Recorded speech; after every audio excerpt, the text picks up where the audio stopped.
People often confuse patience with weakness. It is a mistake many make, but in business, it usually just costs you money. In a family, however, it can cost you your soul. My name is Ada Vance. In this city, my last name carries weight. The signs for Vance's Oven glow with a warm golden light on every other street corner in Chicago. But few people know that behind that coziness, behind the scent of cinnamon and fresh yeast, stands not a sweet grandmother in an apron, but a woman who, back in the 90s, personally unloaded sacks of flour when the loaders were too hung over to show up, and who negotiated with men whose arguments weighed 9 millimeters. I built this empire not with tears and luck. I built it on calculation, on the ability to see what others missed, an extra digit in an invoice, a trembling voice from a supplier, a barely visible spot of mold on a seemingly fresh fruit. I always noticed the decktails. It was precisely this quality, observation, that I, unfortunately, turned off for far too long when it came to my son Darius. Darius is 35. He has a soft handshake and expensive suits that I pay for. He lives in a penthouse with high ceilings downtown, which I bought. He drives a German SUV, the lease for which is covered by my accounting department under representation expenses. I created a world for him devoid of sharp corners, hoping it would give him the freedom to grow. But instead of wings, he only grew an appetite. And then there was Kiera, my daughter-in-law. Kiera is a woman of facades, glossy, polished, with a smile practiced in front of a mirror. She loves to talk about status and levels, although her own work history is limited to 3 months as a receptionist at a hair salon 10 years ago. I saw how she looked at me. To her, I wasn't a mother-in-law, not her husband's mother, and certainly not the founder of a business. I was a function. An ATM that had suddenly started to glitch and demand respect. I noticed the little things. I always saw how she rolled her eyes when I started telling the grandchildren how we baked our first bread in a rented garage. To her, it seemed boring, not elite. I noticed how Darius, when coming to ask for yet another emergency transfer for his mythical startup, never looked me in the face. His gaze always wandered somewhere around my shoulder or the expensive vase on the table. He was lying. I knew he was lying, but I gave the money not because I believed him, but because I wanted to delay the moment when I would have to admit that I had raised a weak man. But tonight was supposed to be different. 65 years old. My jubilee. I didn't want a lavish celebration. A quiet dinner at home would have sufficed, but Kiera insisted. Ms. Vance, it's about image. We have to show the city that the Vance family is thriving. She chose the Onyx Room, a place with an excess of gold leaf, velvet, and waiters who bow so low you fear they might snap in half. I agreed. I paid the deposit. I even bought a new dress, strict, dark charcoal, made of heavy silk. Not flashy, but a person who knows quality would appreciate the cost. I arrived at 7 o'clock sharp. Punctuality is the politeness of kings and the habit of survivors. The doorman opened the heavy oak door for me. I stepped into a hall filled with the hum of voices and the clinking of crystal. My eyes, accustomed to scanning retail floors for violations, instantly found our table. It was in the center of the room by the panoramic window, the best spot, and people were already sitting there. Darius was reading something intently in the menu. Kiera was fixing her hair, looking into her phone screen. The grandchildren, buried in their tablets, noticed nothing around them. But that wasn't what caught my attention. At the head of the table, in the seat intended for the birthday honoree, my seat, sat Vernice, Kiera's mother. Vernice was a loud, flashy, and absolutely useless woman. She loved leopard prints, loud laughter, and living at someone else's expense. Right now, she was perched on my high-backed chair, holding a glass of champagne as if she had just won a war. I stopped a few steps from the table. The air in the restaurant was cool, smelling of expensive perfume and truffle oil, but I sensed a different scent, the smell of rot. Kiera noticed me first. There was not a flicker of embarrassment or fear on her face. On the contrary, her lips stretched into that same smile that never reached her eyes. "Oh, Ms. Vance!" Her voice was ringing, calculated for the audience. "You're just in time. We've already ordered an aperitif." I walked closer. I didn't scream. I didn't ask what was happening. I simply watched. I looked at my son, who suddenly became very interested in the pattern on the tablecloth. I looked at Vernice, who didn't even think about standing up. "Good evening," I said evenly. My voice sounded dry, like the rustle of banknotes. "I see everyone is here." Kiera waved her hand lightly, flaunting an impeccable manicure. "Yes, we decided to start a little early. Mom was so hungry. Miss Vance, here's the thing. The waiters messed up the seating chart, and this chair is just so comfortable for Mom's back. You don't mind, do you?" She looked at me with a challenge. It was a test, a boundary check. She expected that I, as usual, would swallow it, smile, ask the waiter to bring a side chair, and sit somewhere on the edge, happy that they allowed me to pay the bill at all. But in that moment, my gaze, sliding over Kiera's outfit, snagged on one detail. Pinned to the lapel of her trendy blazer, sparkling under the chandeliers, was a brooch. Antique, shaped like a sprig of lily of the valley, studded with tiny pearls and diamonds. The world around me froze for a second, then snapped into terrifying clarity. The sounds of the restaurant grew quieter, and the beating of my own heart grew louder. That wasn't just a brooch, it was a family heirloom, a gift from my late husband when Darius was born. But it wasn't even about sentimentality. The point was that this brooch was not kept at home. It lay in my personal safe in my office, a safe with a combination lock and biometrics accessible only to me and to Darius in the event of my death. I raised my eyes to my son. He still wouldn't look at me, but I saw a vein pulsing at his temple. They hadn't just taken my seat at the table. They had crawled into my safe. They had already buried me. And in that second, Ada the mother died. All that remained was Ada Vance, business owner, who had just discovered a major shortage and the guilty parties standing right in front of her. "Don't mind," I repeated, and in my voice rang a steel that they, in their stupidity, mistook for submission. The game had begun. I didn't ask about the brooch, not yet. Questions are the weapon of the weak, those who hope to hear excuses.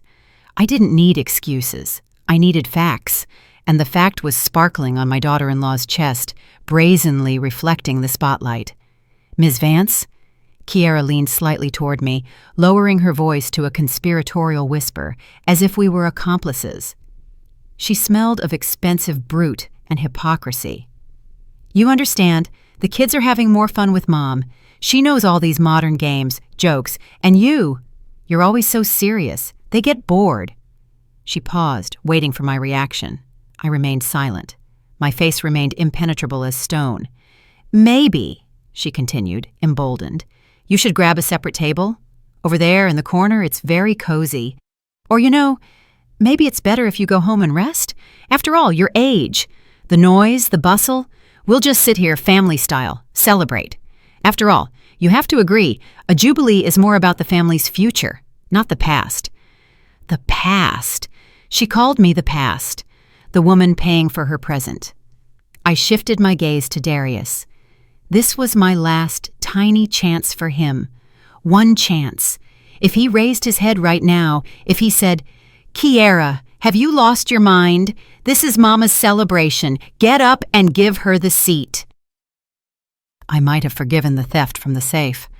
I would have written it off as temporary insanity, debts, stupidity. "Darius," I said quietly. He twitched his shoulder, never tearing his eyes away from the leather menu folder. "Ma, come on," he mumbled, as if I were asking him to pick up toys in the nursery. "It's just a chair. What's the difference? Don't start a drama. It's hard for Ms. Vernice to stand. Don't start a drama." Something clicked inside me, quietly, dryly, like a dead branch snapping underfoot in a winter forest. It didn't hurt, it wasn't offensive, it was liberating. All my life I had carried the burden of responsibility for them. I was the foundation, the walls, and the roof that protected them from the rain and wind.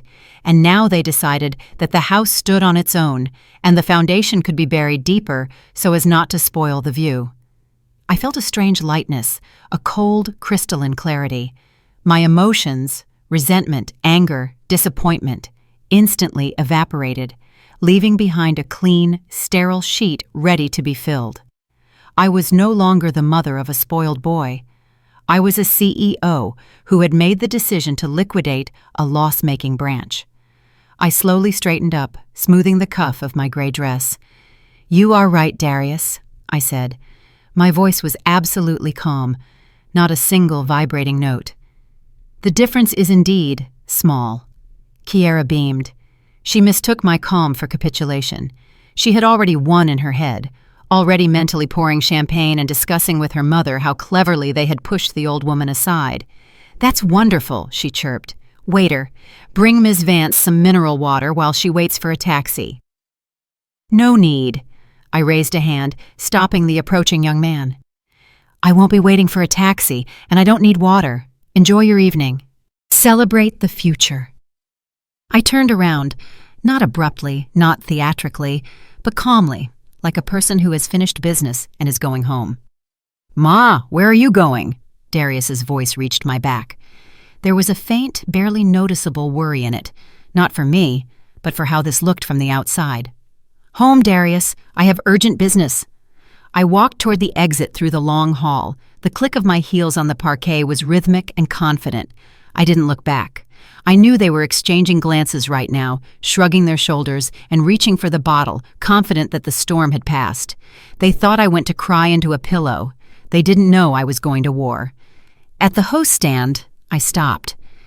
The maitre d', Elijah, a tall man with impeccable posture who had known me for years, I supplied their breakfast bread, smiled at me. "Ms. Vance, leaving already? Was everything all right?" I took my wallet out of my purse. "Everything was very educational, Elijah.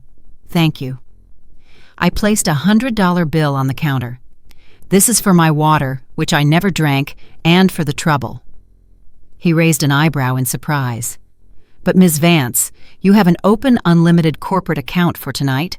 Your son said—" "Elijah," I interrupted him gently but firmly. I looked him straight in the eyes. "Listen to me carefully." I glanced at the clock on the wall, fixing the time, 7:15. "The Vance corporate account is closed for service to table number 5 as of this second. Any orders placed after 7:15 must be paid for by the guests personally." Elijah froze. He was an experienced man. He had seen a lot, and he instantly understood what was happening. He didn't ask unnecessary questions. "I understand you, Ms. Vance. Cancel the card authorization entirely?" "Completely. And Elijah—" I leaned slightly toward him. "No need to inform them about this right now. Don't spoil people's appetites. Let them eat. Bring the bill at the end." A flicker of understanding flashed in his eyes, and it seems even a shadow of respect. "It will be done." I nodded and headed for the exit.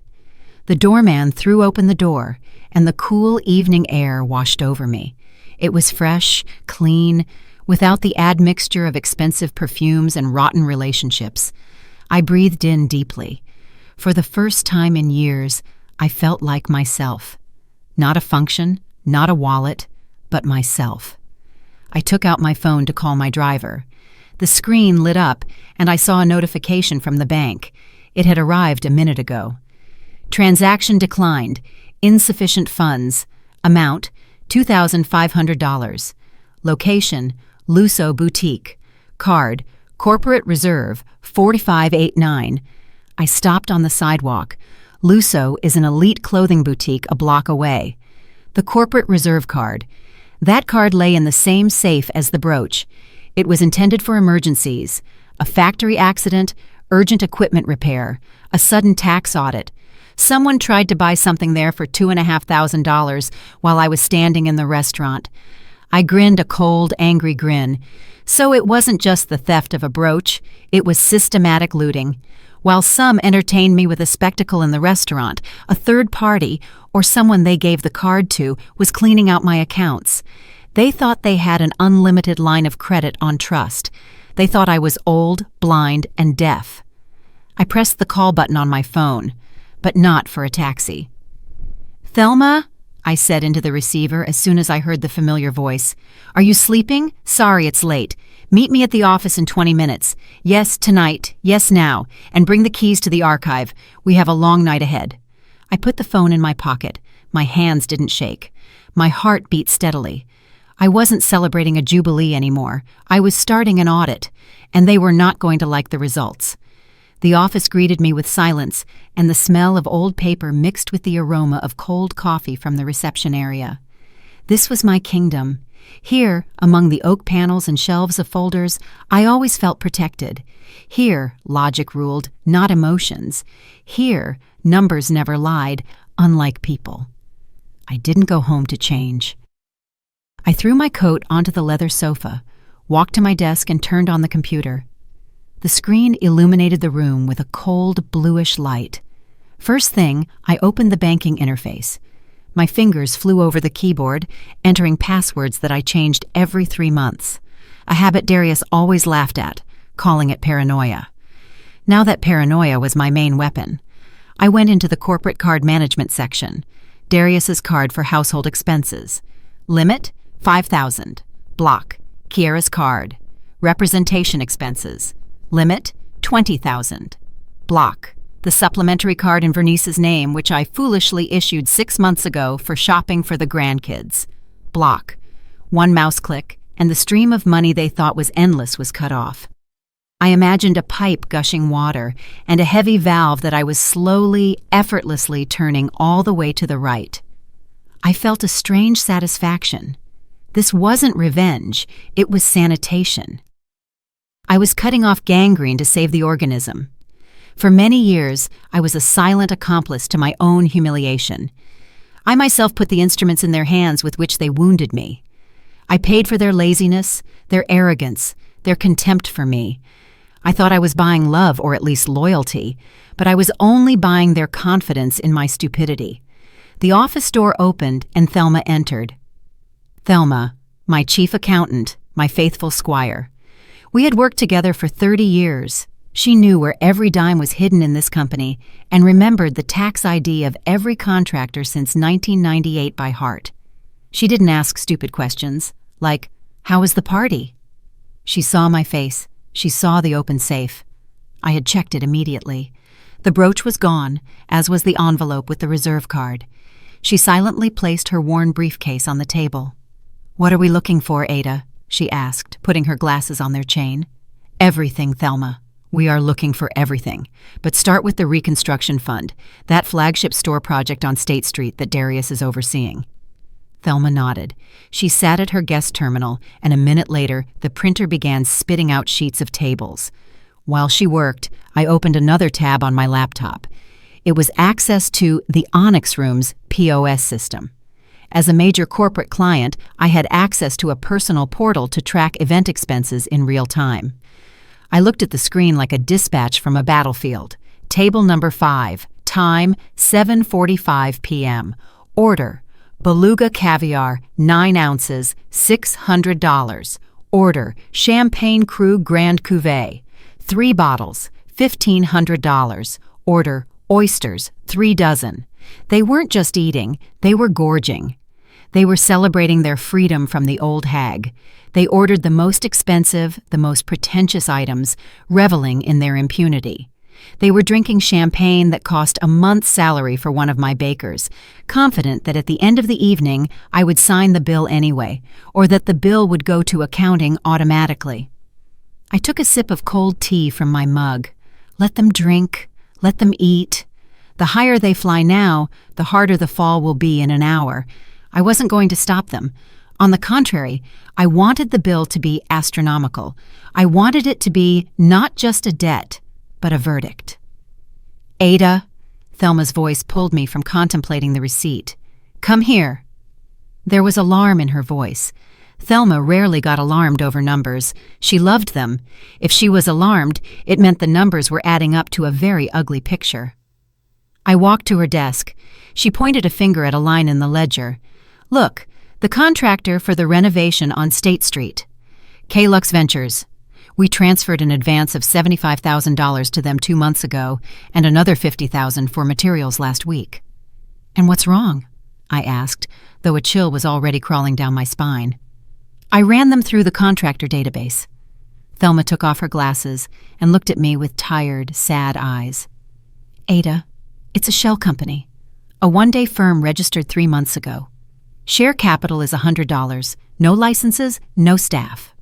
"Who is the director?" I asked. "A figurehead, some alcoholic from the suburbs. But the founder—" Thelma hesitated, as if she was ashamed to say it aloud. "The founder is Kiera Lattimore." I froze. Lattimore, Kiera's maiden name. They didn't even bother to hide properly. They were so sure I would never check my son's project that they registered the firm under my daughter-in-law's maiden name. $125,000. This wasn't pocket change or expenses. This was grand larceny. My son, my flesh and blood, was siphoning money from my company straight into his wife's pocket. I walked to the window. Below, under the streetlights, the city lived its life. Somewhere out there in the restaurant, Darius was probably raising a glass of Krug right now, proposing a toast to success. To the success he stole from his mother. $125,000, I repeated quietly. "That's just the beginning, Ada," Thelma said, turning the page. "I looked at the work completion acts. They are signed with your signature, but the date— on this day, you were at the spa in Arizona. Forgery of documents. Fraud." I returned to my desk and looked at the laptop screen again. In the restaurant, they had added Wagyu beef and another bottle of wine to the order. They were feasting on the ruins of my illusions. "Thelma," I said, and my voice sounded firmer than ever. "Print everything, every payment order, every act, the extract from the registry on this K-Lux group. Make 2 copies. One for me, one for the safe." "What are you going to do?" she asked. I looked at my watch. 8:15. Dessert hadn't been served yet. "I'm going to let them finish dinner," I replied, "and then I'm going to teach them an economics lesson they won't forget for the rest of their lives." I sat in the chair and waited. I imagined the moment. The waiter places the leather folder on the table. Darius carelessly waves his hand. The waiter returns. The smile disappears from their faces. This wouldn't be revenge. This would be justice. And I would watch it from the front row, even while sitting in this office. The office was quiet. Only the hum of the air conditioner and the rustle of the printer spitting out another portion of evidence. But my imagination painted the picture in the restaurant so vividly, it was as if I were sitting at the next table. I knew them too well. I knew their script. Right now, at the Onyx Room, they were celebrating victory. Victory over the old crone who dared to spoil their mood with her presence. "Well, did she leave?" Vernice surely asked, shoving a spoon with caviar into her mouth. "Finally, we can relax. She always sits with a face like we owe her something." "Oh, come on, Mom," Kiera would reply, swirling her champagne glass. "She's just getting old. Got offended, went home to take her blood pressure meds. Tomorrow she'll call, apologize, ask if the kids need anything. You know her. She can't exist without us. We are her only meaning in life." Darius was likely silent, chewing his steak. He felt awkward, but satiety and alcohol quickly drowned out his conscience. He convinced himself that nothing terrible had happened. Mom would get over it. Mom always forgives. Mom is an infinite resource that just needs to be rebooted occasionally. They ordered dessert. I saw it in the system. Signature pastries with gold leaf. Cognac aged 50 years. They denied themselves nothing. The bill had already crossed $4,000, a sum on which a family of my employees lives for 2 months. They believed it was my money, that they had a right to it by the fact of their existence. I looked at the clock. 9:30. Reckoning time. At the Onyx Room, a waiter approached their table. A young guy, polite but right now, I'm sure, a little tense. He had instructions from Elijah. He placed the leather folder with the bill on the table. Darius didn't even open it. He carelessly waved his hand, not interrupting his conversation with Kiera. "On the corporate as usual." The waiter didn't leave. He stood shifting from foot to foot. "I apologize, Mr. Darius." His voice was quiet, but in a restaurant hall, such quietness always attracts attention. "The corporate account is closed." Darius froze with the glass at his mouth. Kiera stopped laughing. "What do you mean closed?" My son frowned. "It's a mistake. Check again. Mom always—" "Ms. Vance personally canceled the authorization 2 hours ago," the waiter articulated clearly.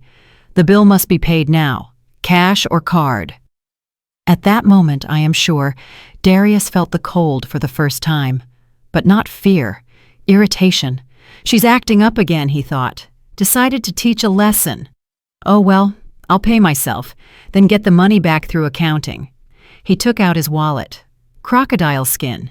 A gift from Kiera for his last birthday, bought, of course, with my money. He took out his platinum card, the very one I had blocked an hour ago. "Technical glitch, probably," he said loudly to calm Vernice, who had started looking around anxiously. "We'll sort it out now."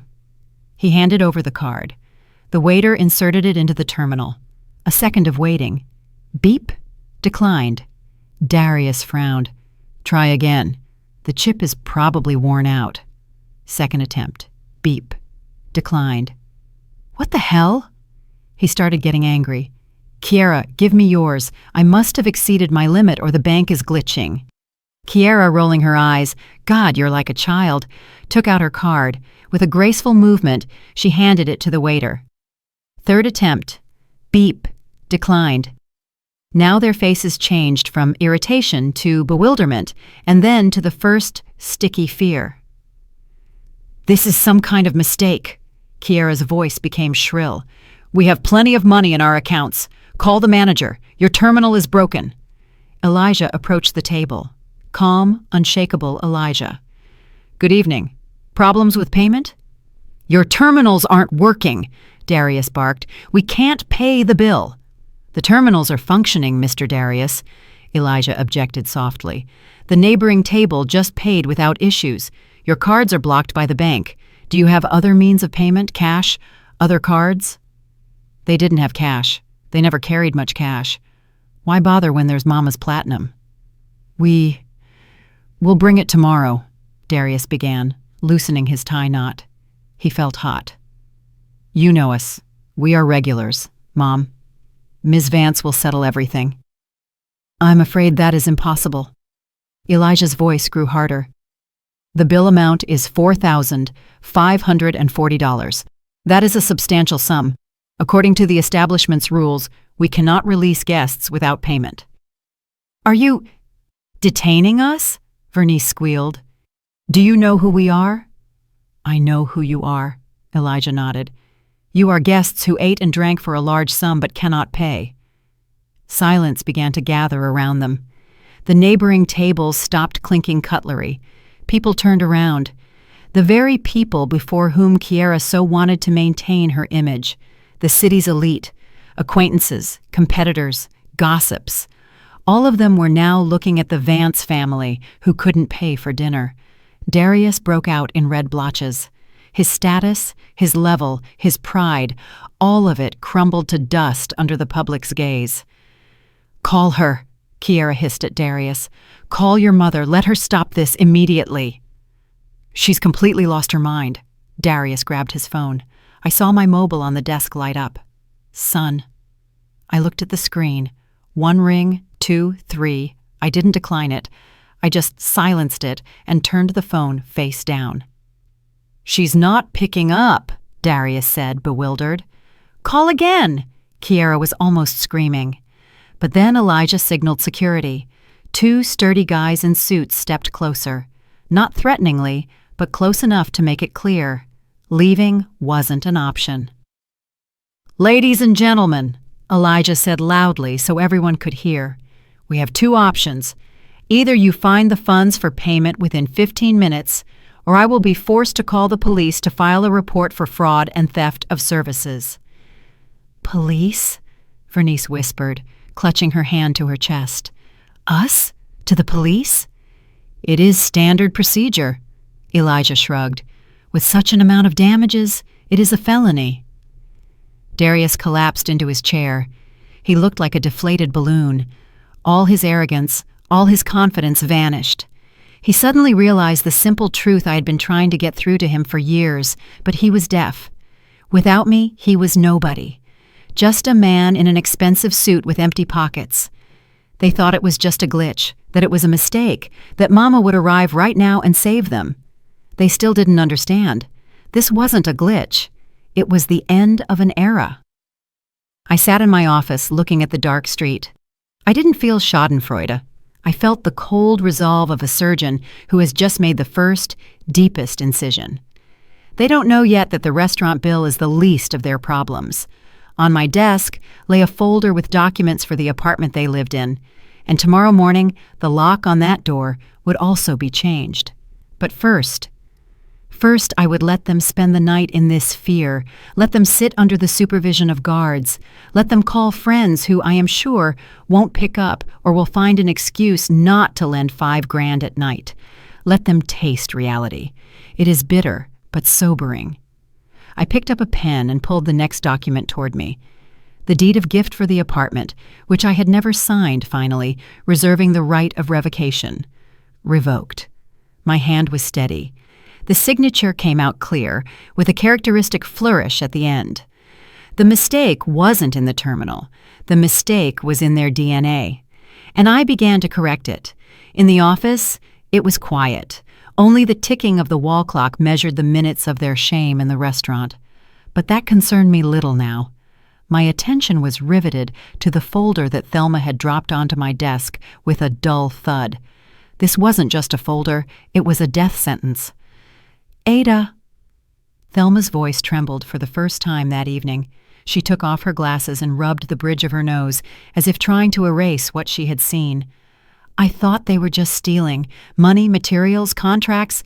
It's vile, but it's usual. But this? She didn't finish. She just pushed the folder toward me. I opened it. On top lay a sales agreement. Object, logistics, warehouse complex, north side. Area, 50,000 square feet. The heart of my logistics. The place where stocks of flour, sugar, and equipment are kept. Without this warehouse, every bakery in the city stops in 2 days. Buyer, Vector LLC. Founders, Darius Vance and Kiera Lattimore. Deal price, $150,000. Market value, $2.5 million. I turned the page. Deal date, tomorrow. The contract was already signed by both parties. At the bottom, in the seller field, was my signature, Vance A. I ran my finger over the ink. The signature was good, almost perfect. The same slant, the same sweeping tail on the V. Any expert might doubt, but I knew what they didn't know. 2 years ago, after a microstroke, I developed a barely noticeable tremor in my left hand. When I hold the paper down while signing, pressing on it with my left palm, the sheet always shifts slightly, and the tail of the A comes out smudged. It is my secret mark, my pain, and my defense. Here, the signature was crisp as a scalpel, too confident, too young. They forged my signature, I stated. I didn't ask. I affirmed the fact. And not just the signature. Thelma took another sheet from the folder. This is the minutes of a founders' meeting. You allegedly voluntarily transfer the right of asset management to them in case of your incapacitation. I looked up at her. Incapacitation? They were preparing the ground, Ada. They didn't just want to steal the warehouse. They wanted to declare you senile. Something snapped inside me, the last thin thread connecting me to the image of a mother hoping for the best. This wasn't theft. It was murder. Social, legal murder. My son, whom I carried in my arms, whose tears I wiped when he was bullied at school, was planning to declare me insane to take away my life's work. I didn't cry. Tears are water, and right now I needed fire. The cold blue fire of a gas torch. There is something else. Thelma took out a flash drive. You remember we installed bugs in the warehouse a month ago when that batch of sugar went missing? I nodded. I had blamed the warehouse men back then. I listened to the recordings from last week. The warehouse men are clean, but on Saturday when you were at the cottage? She inserted the flash drive into the laptop and pressed play. Through the hiss of speakers, Kiera's voice broke through, ringing, impatient. Well, when already? I'm tired of waiting. Dee, that old hag lives forever. She'll outlive us all with her healthy eating. Darius's voice, slightly muffled, calm, the voice of a man who has already decided everything. Be patient, Key. The lawyers said the papers will be ready by Monday. As soon as the warehouse transfers to us, we cut off her supplies. The bakeries stop. She starts having losses, panic. That's when we appear with an offer of help. And what do we do with her? She won't shut up. A chuckle from Darius. Mama? Oh, she'll be grateful if we just don't kick her out on the street. We'll send her to that cottage in Kenosha. You know, the unfinished lake house.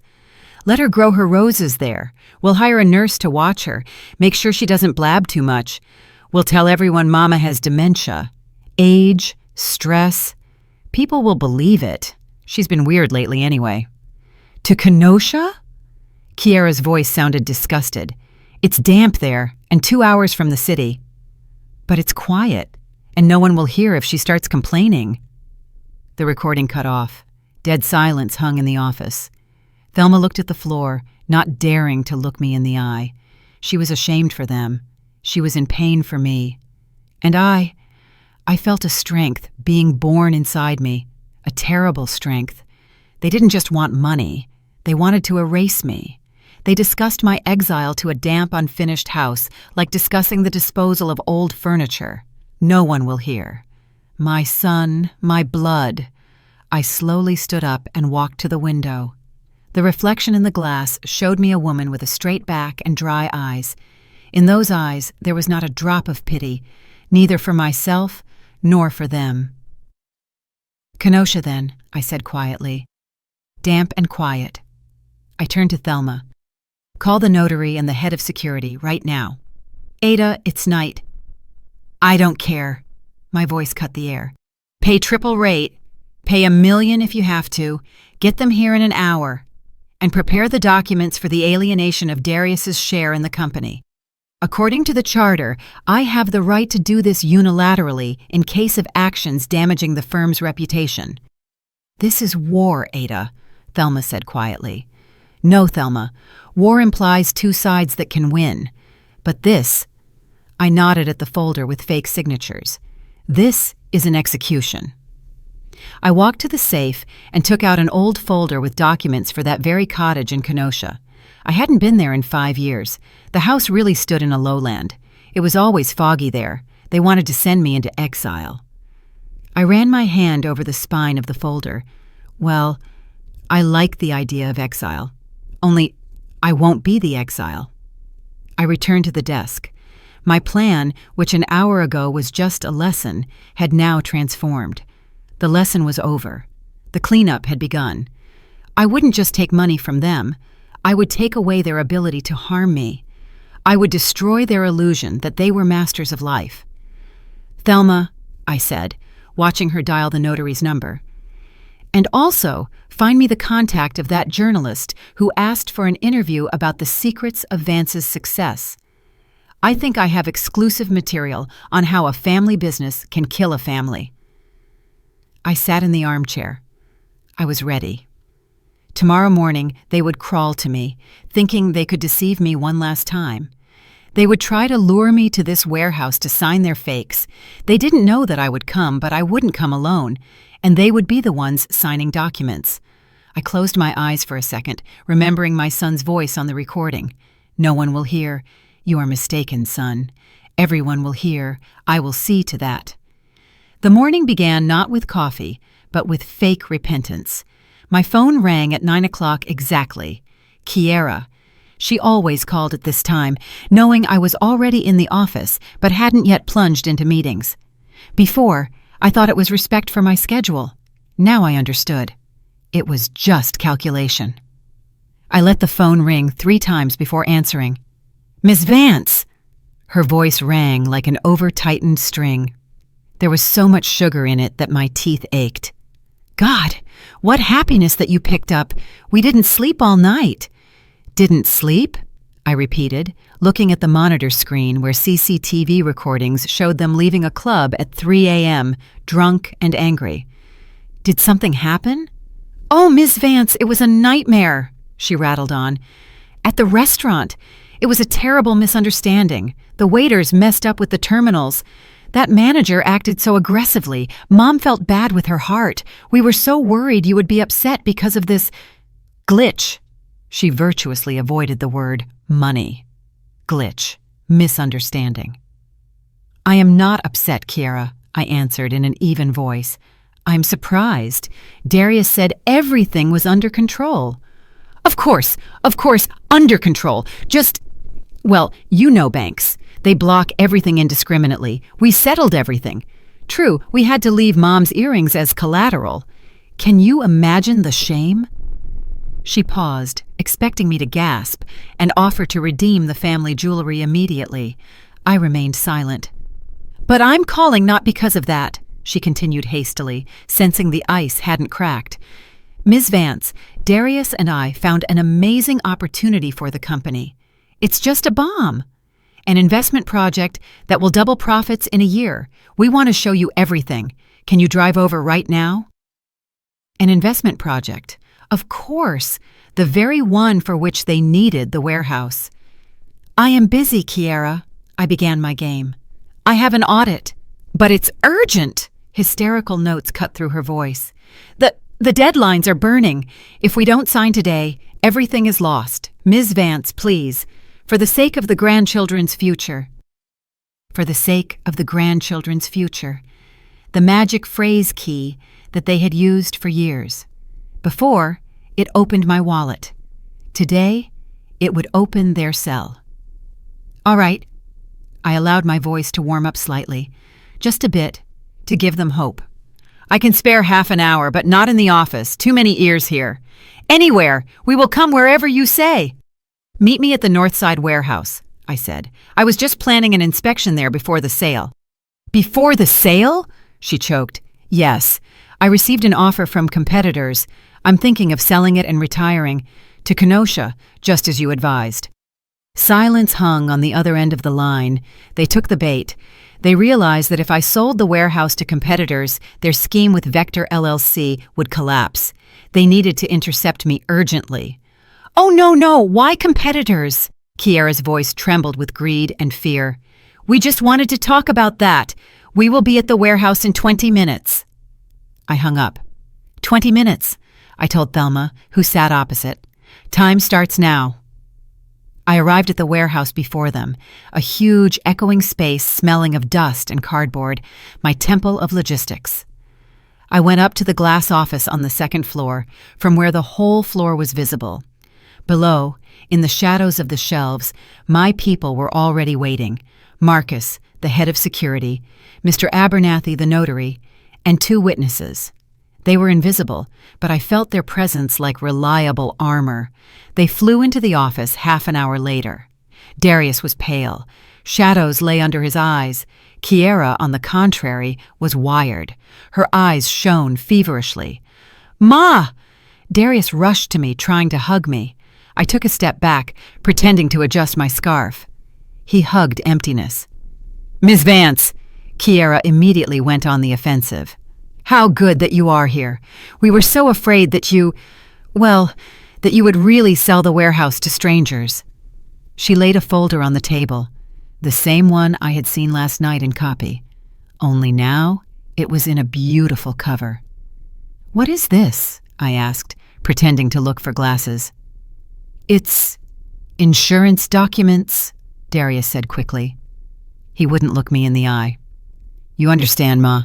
Times are tough now. Raiders, audits. We decided to play it safe. We need to re-register the warehouse to an internal holding structure to protect the asset. It's a formality. Just sign, and we will do everything ourselves." "You don't even need to delve into it." "You don't even need to delve into it." The motto of their attitude toward me. "Internal structure?" I repeated, putting on my glasses. That is sensible. I saw them relax. They exchanged glances. She bought it. The old fool bought it. I opened the folder. Sales agreement, the same numbers, the same forged signature on the first page. It only remained to put a wet ink signature on the last one. And where is the part about insurance? I asked, running my finger along the lines. It says here, sales agreement. It is a legal term, Kiera interjected quickly. That's how they structure title insurance now, through sale to a subsidiary. Ms. Vance, come on, you trust Darius. He checked everything with lawyers. I trust him, I nodded. Of course I trust him. He is my son. I took my favorite fountain pen out of my purse, heavy with a gold nib. Their eyes glued to that pen. Such undisguised hunger was readable in them. Such a thirst for possession that I felt physically sick. They weren't looking at a mother. They were looking at a hand signing a check. I hovered the nib over the paper. Darius stopped breathing.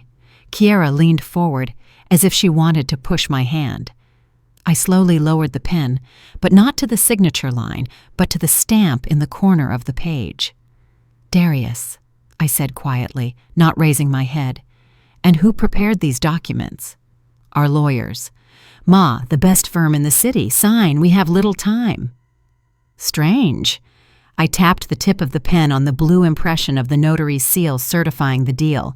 Very strange. What's strange? Kiera's voice broke into a squeal. Ms. Vance, sign it. I looked up at them, took off my glasses, and smiled.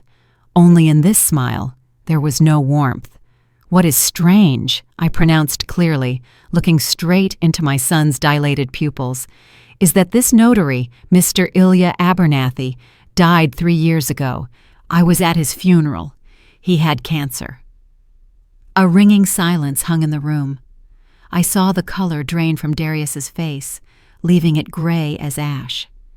Kiera opened her mouth, but couldn't make a sound.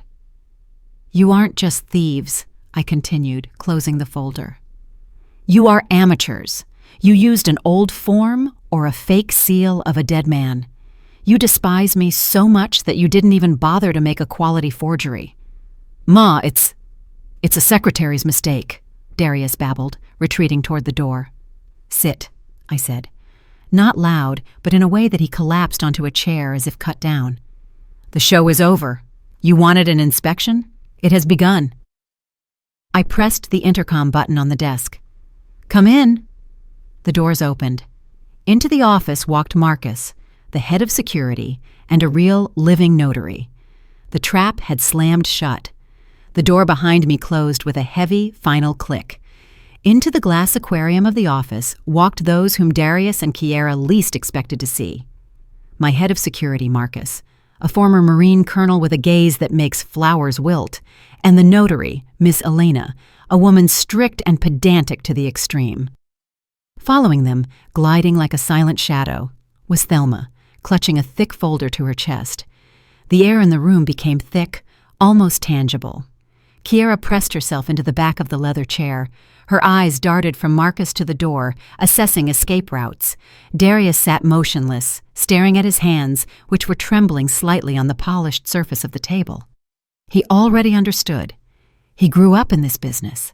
He knew what Marcus's appearance meant. It meant the end of negotiations and the beginning of protocols. What is happening here? Kiera squeaked. Her voice lost all its sweet confidence, turning into a pathetic bleat. Who are these people? Ms. Vance, you are scaring us. I didn't answer. I just nodded to Thelma. Thelma walked to the table and began laying out documents, slowly, methodically, like a croupier dealing cards in a decisive game. K-Lux Ventures, she pronounced, placing the first sheet. Shell Company. Founder, Lattimore. $125,000 siphoned from the Reconstruction Fund. Kiera turned so pale that her expensive foundation looked like a clown mask. Fake Work Completion Acts. The second sheet lay next to it. Date of signature coincides with your vacation in the Maldives, Mr. Darius. Darius twitched, but remained silent. Draft sales agreement for the warehouse to Vector, LLC. the third document with the fake CEO signature and the seal of a non-existent notary. And finally, Thelma placed a small black flash drive on the table. Audio recording from October 14th, conversation between two individuals regarding the forced relocation of citizen Ada Vance to an unfinished real estate property with the aim of seizing her assets. The silence became deafening. Only Darius's heavy breathing could be heard. He understood that this flash drive wasn't just dirt. It was a felony charge. Conspiracy to commit fraud, elder abuse, grand larceny, up to 10 years. This is illegal! Kiera shrieked, trying to portray righteous anger. You had no right to record us. This is private life. This is my warehouse, Kiera, I answered calmly, and my office. There is no private life here. Here, there is only work and business security, and you have become a threat to security. I walked to the table and placed one more paper on top. It was the receipt from the Onyx Room, the one for $4,500. Last night, I began, looking at my son, you couldn't pay this bill. You left as collateral the Rolex watch I gave you for your 30th birthday, Darius, and Kiera's fur coat. Darius flinched. He thought I didn't know. I paid the bill this morning, I continued. I redeemed your things, not because I pity you, but because I am ashamed that my last name hangs on the wall of shame in the best restaurant in the city. I opened the desk drawer and took out the watch and the coat. I threw them onto the sofa. Take them. This is the last gift you will ever receive from me. Darius raised his head. There were tears in his eyes, not of repentance, but of fear. Ma, we will return everything. It's simple. We got confused. Debts, loans. We wanted what was best. We didn't want to hurt you. Didn't want to hurt? I chuckled. You wanted to declare me insane? You wanted to send me to rot in a swamp while you sold off what I built for 40 years? I walked up to him close. You know, Darius, what is the scariest part? Not that you are a thief, but that you are a stupid thief. You thought I was old and blind. You forgot who taught you to hold a fork. You forgot who checked your homework. You thought you could outplay me on my own field. I returned to my chair and sat down. Now I towered over them. You have a choice, I said harshly. Right now, in this minute. Ms. Elena, the notary, opened her folder and placed two documents before them. Option 1, I said. We call the police. The fraud report is already written. Marcus will take it to the district attorney in 30 minutes if I don't give the stand-down order. You will be arrested right here. Investigation, trial, prison term. CPS will take the children because both parents will be locked up. Kiera began to sob, loudly, ugly, smearing mascara. No, not the police. Please, Ms. Vance, I beg you. Shut up, Darius barked at her. For the first time in his life, he raised his voice at his wife. He turned to me. What is the second option? I nodded at the documents. Option 2, total surrender. You, Darius, sign a voluntary renunciation of your share in the company. You, Kiera, sign a confession to the embezzlement of funds through K Lux Ventures and an obligation to repay the damages. You both sign a waiver of any claims to the apartment you live in. It belongs to me, and you will vacate it today by sunset. The apartment? Kiera whispered. But we have nowhere to go. Your mother has a big apartment, I cut her off, the very one where she has so much fun with the grandkids, so you can live there. Tight squeeze, but you won't be offended. Ma, that's cruel, Darius croaked. Cruel? I leaned forward. Cruel is planning to put your mother in a poorhouse. This is justice. I am giving you freedom. You wanted independence. You wanted me not to interfere in your life. Here you go. Complete freedom from my money, from my connections, from my guardianship. Live on your own. Earn on your own. I looked at my watch. You have 5 minutes to think. Time starts now. And if we don't sign? Kiera asked, in whose eyes a sudden malice of a cornered rat flashed. If we say you forced us, that you threatened us? I smiled. This was the moment I was waiting for, the moment of truth. Then, Kiera, you should know one more thing, I said very quietly. I have already sent a notification to the bank about suspicion of fraudulent activities with your accounts. Your cards aren't blocked by me. They are blocked by the Financial Monitoring Service. And if I don't confirm right now that this was a family misunderstanding, in half an hour the data goes to the FBI automatically. It's not me calling the police. It's the system. I am the only person who can stop it. That was a lie, partially. I had indeed filed notifications, but the process wasn't that fast. However, fear is a great catalyst. They didn't know the subtleties of banking procedures. They only knew that I always kept my promises. Kiera deflated. She realized she had lost. "Give me the pen," Darius said hollowly. He didn't look at his wife. He didn't look at me. He looked only at the paper separating him from a prison cell. I handed him my Parker, the very one he wanted to use to sign my sentence. "Write legibly, son," I said. The hand shouldn't shake. The tension in the room reached its peak.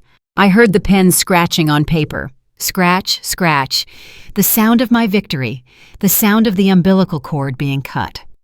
They weren't just signing documents. They were signing an act of capitulation to reality.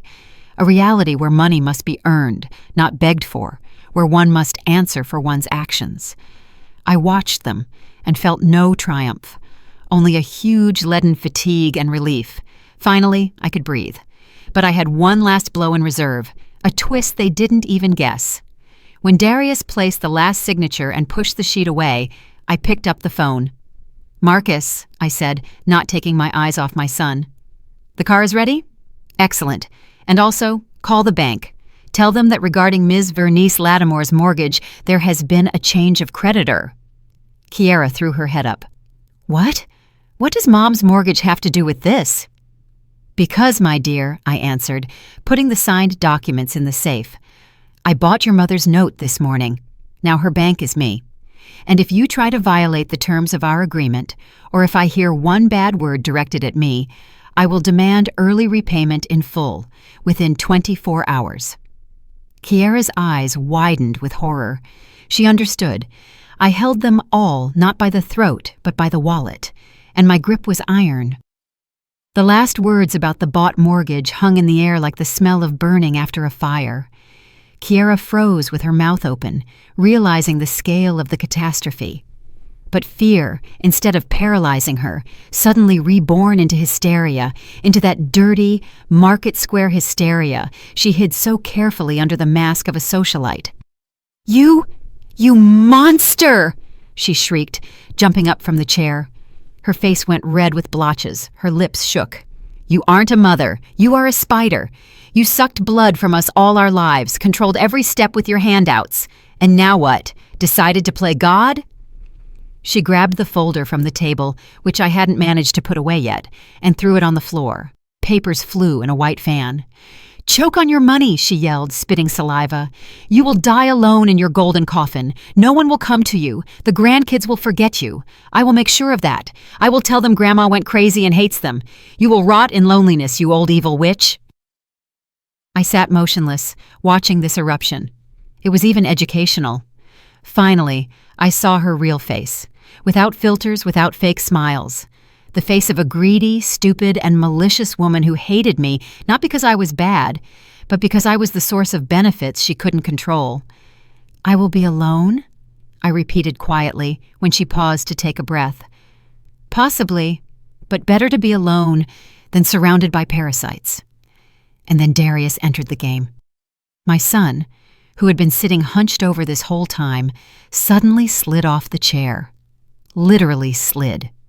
He fell to his knees, right onto the dirty warehouse floor, right onto the scattered papers. "Mama!" he wailed, grabbing my hand. His palms were sweaty and cold. "Mama, forgive me. It wasn't me. It was all her." He poked a finger toward Kiera, who froze in surprise. "She invented it. She put me up to it. She said you were old, that you wouldn't notice. She forced me to sign those documents. I didn't want to. I love you. Mama, please don't kick us out. We have children. Think about the grandkids." I looked down at him, at a 35-year-old man in an expensive Italian suit crawling at his mother's feet and betraying his wife to save his own skin. It was the most disgusting sight of my life. Kiera looked at her husband with an expression as if she saw a cockroach in her soup. "What are you saying, you freak?" she hissed. "It was you whining that Mom doesn't give money. It was you who came up with the warehouse scheme." "Shut up!" he yelled at her, not getting up from his knees. "It was you who wanted the fur coat. You wanted the Maldives. Mama, I will divorce her. I will drop everything. Just don't cut me out of the will. Don't take the apartment. I will work. I will do whatever you say." He tried to kiss my hand. I slowly, with disgust, freed my fingers from his grip. In that moment, not only hope died in me, but pity died too. I looked at him and saw not a son, but a stranger, a pathetic person, a slug without a spine. "Stand up," I said. My voice was dry as an autumn leaf. "Don't disgrace yourself, at least not now." He rose, sniffing, smearing tears over his cheeks. He thought he had softened me. I took the last document out of the desk drawer, the one that had been lying there from the very beginning.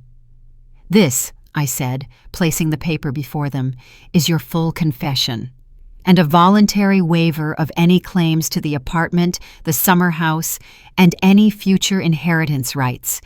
But you said," Darius began. "I said you have a choice, prison or freedom. This is your freedom. Sign." "And if we don't sign?" Kiera started again, but without the former fire. "If you don't sign," I nodded at Marcus, who stood by the door recording everything on his phone camera, "then this video, where Darius admits to conspiracy and accuses you, Kiera, of organizing the crime, goes to the police as a supplement to my report. And then, Darius, you go to jail as an accomplice who turned in the organizer, and you, Kiera, go to jail as the organizer. The term will be longer." Kiera turned pale. She realized Darius had just drowned her. "Sign," I repeated, "and get out. Vacate the apartment by 8 p.m. sharp. Leave keys with the concierge. All items bought with my money, furniture, appliances, paintings, remain in the apartment. Take only personal items, clothes, children's toys. That's it." "But how will we live?" Darius whispered. "I don't know how. I won't find a job." "You will learn," I cut him off. "At your age, I was unloading rail cars. You have hands and feet. You have a head. Well, whatever kind it is, you will manage." They approached the table. Kiera tried to snatch the sheet to tear it, a last gesture of desperation. But Marcus was faster. He intercepted her hand in the air, not painful, but firm. "I wouldn't advise it, ma'am," he rumbled. She went limp. All her anger left, leaving only emptiness and fear. They signed in silence.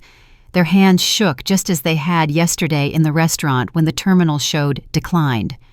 Only now, life was giving them the decline. I took the documents, checked the signatures, everything correct. "And now get out," I said. "And remember Vernice's mortgage. One call, one attempt to approach me or the office, and your mother ends up on the street with you." They trudged toward the exit, hunched, crushed. Darius tried to look back at the door, to say something else. Maybe forgive me, but I had already turned to the window. I didn't want to see their backs. I wanted to see the horizon. The door closed. It became quiet in the office. "How are you, Ada?" Thelma asked quietly, walking up to me. I inhaled deeply. The air seemed clean, bitter, but clean. "I am fine, Thelma," I answered. And with surprise, I realized it was the truth. I had never been finer. I looked at my watch. It was only noon. I had a whole day ahead, a day that belonged only to me. "Thelma," I said, turning to her, "cancel all meetings for today, and for tomorrow, and for the week in general." "What will you do?" I smiled. For the first time in 24 hours, the smile was real. "I'm going to the ocean. I've wanted to see the ocean in the off-season for a long time. They say it's very beautiful when it storms."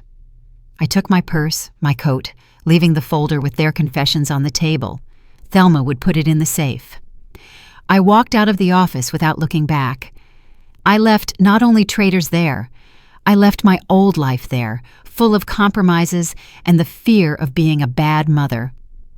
Now I was just Ada, and that was enough. Twist. On the way out, I bumped into a courier. He was carrying a huge bouquet of white roses. "For Ada Vance," he said. I took the card. "Happy Jubilee, beloved Mommy. Forgive us for not choosing a better gift. Darius and Kiara." The order was placed yesterday morning, before everything started. I looked at the flowers.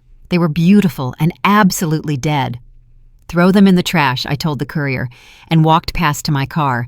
I no longer accepted dead flowers from the living dead. 2 months passed. The wind off the Pacific has a special taste. It is salty, cold, and honest. It doesn't try to like you.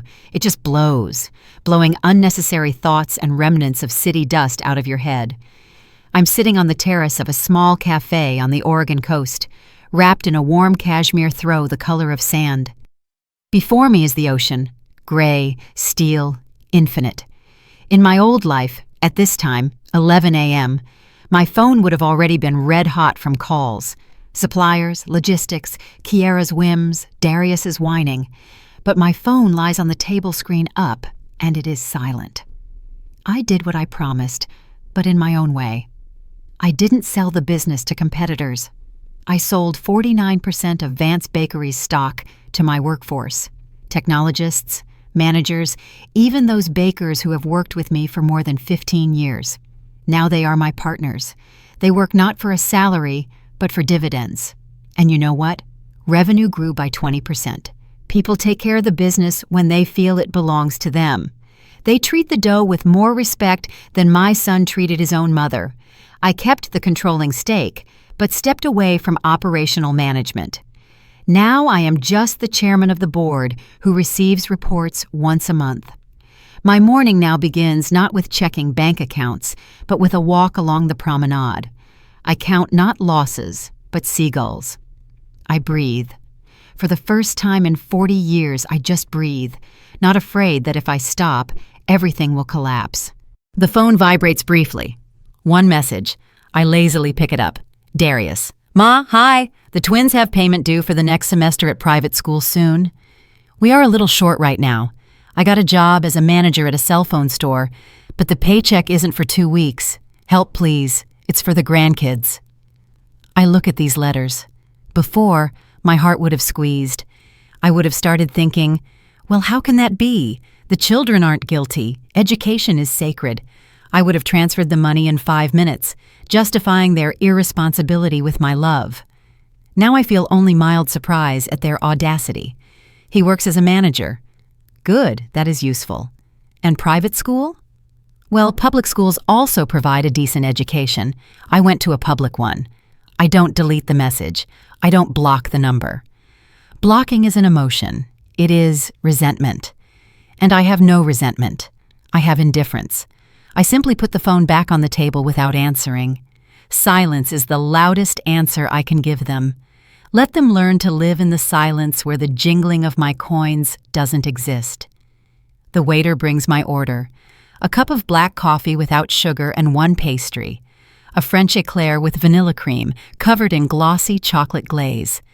I take a small fork, break off a piece. The cream is delicate, moderately sweet, the dough airy. It is the perfect pastry, and it seems to me the most delicious in my life. Not because the recipe is unique, but because it is the first pastry in many years that I don't need to share with liars. I don't need to listen to Kiara's criticism that in Paris they make it better. I don't need to watch Darius greedily swallow food without tasting it. This eclair is mine alone, like this view, like this life. The sun begins to slowly dip toward the horizon, painting the still water in shades of crimson and gold. I take not a tablet with reports out of my bag, but a book. A paper novel I bought yesterday at a bookstore. I haven't read fiction in 10 years.